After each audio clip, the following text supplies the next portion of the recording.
महाराष्ट्र की सियासी जमीन कमजोर न पड़े, इसलिए बीजेपी के चाणक्य और पूर्व गृह मंत्री अमित शाह ने महाराष्ट्र का मोर्चा संभाल लिया है। आज महाराष्ट्र की सियासत को लेकर अमित शाह ने मैराथन बैठक की। पहले अमित शाह से उनके घर पर डिप्टी सीएम देवेंद्र फडणवीस की मुलाकात हुई, फिर सीएम एकनाथ शिंदे और अजीत पवार मुलाकात करने पहुंचे। महाराष्ट्र का मोर्चा अमित शाह को क्यों संभालना पड़ा है, इसकी वजह लोकसभा चुनाव के नतीजे हैं, जिसमें महाराष्ट्र में बीजेपी की जमीनी पकड़ कुछ कमजोर हुई है। दरअसल महाराष्ट्र की 48 में से 28 सीटों पर बीजेपी ने चुनाव लड़ा था, जिसमें से बीजेपी को 9 सीटों पर ही जीत मिली, जबकि साल 2019 में बीजेपी ने 25 सीटों पर चुनाव लड़ा था और 23 सीटों पर जीत मिली थी।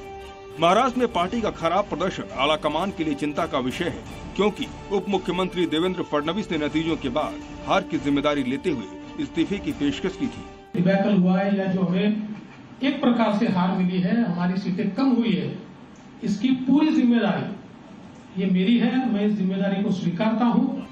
इसी साल अक्टूबर-नवंबर में विधानसभा चुनाव है, इसलिए बीजेपी किसी तरह का जोखिम मोल लेने की स्थिति में नहीं है। लोकसभा चुनाव के बाद महाराष्ट्र में बीजेपी और उनके दलों की स्थिति कमजोर हुई है। एनसीपी के शरद पवार गुट ने दावा किया था कि अजीत पवार गुट के 18 से 19 विधायक उनके संपर्क में हैं। इससे चर्चा उठी कि शरद पवार गुट विधायकों के समर्थन से मौजूदा सरकार को गिरा सकता है।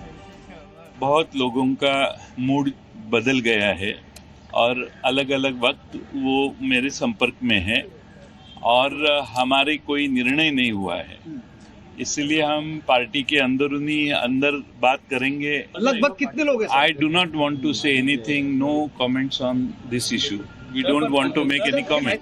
हालांकि इस पर अजीत पवार गुट की तरफ से दावा किया गया कि ऐसी अफवाह उड़ाकर राज्य सरकार को स्थिर करने की कोशिश की जा रही है, लेकिन राजनीति में कुछ भी नामुमकिन नहीं है। नेता अपना नफा नुकसान ध्यान में रखकर ही आगे बढ़ते हैं। ब्यूरो रिपोर्ट, जी मीडिया।